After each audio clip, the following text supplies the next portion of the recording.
Minority Leader. Yes, Honorable Speaker, let me make a few comments on this matter.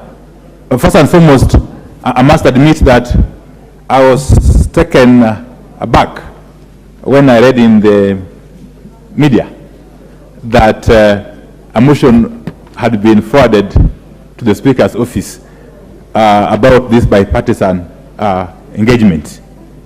Because that couldn't have been a motion about bipartisan engagement for the simple reason that my coalition was never consulted.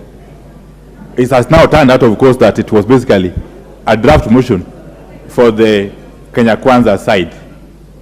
Mr. Speaker, let me say this, and for avoidance of doubt, that we still have a lot of ground to cover. Because as we speak, there seems not to be an agreement or concurrence on the nature of these talks. As far as the coalition that I lead is concerned, these talks can only be extra-parliamentary.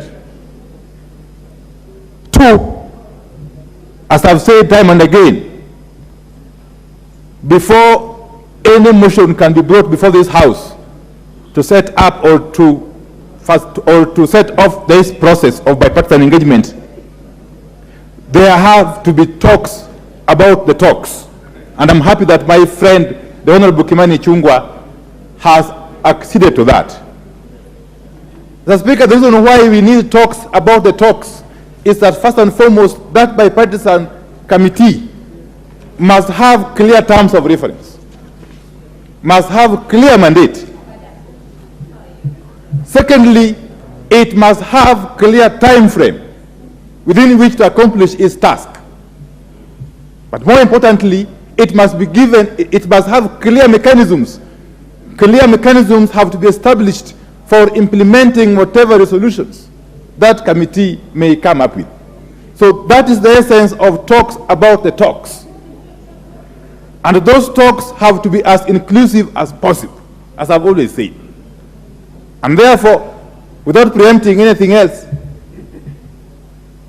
our position is that we are ready and willing to engage in these talks, as long as they are as inclusive as possible and they are not confined to Parliament.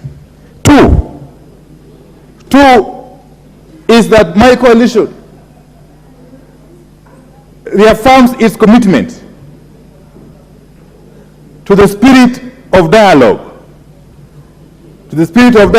as a way of resolving the problem that we currently face as a country. Because we are facing serious problems in this country as we speak. And it behoves us, the leadership, regardless of our political affiliation, to be in the forefront of trying to address those problems. And that bipartisan process is one such way, Mr. Speaker. And therefore, as long as the Kenya Kwanza coalition demonstrates utmost good faith, demonstrates political will, and comes forward with open hands and open hearts, we are going to engage.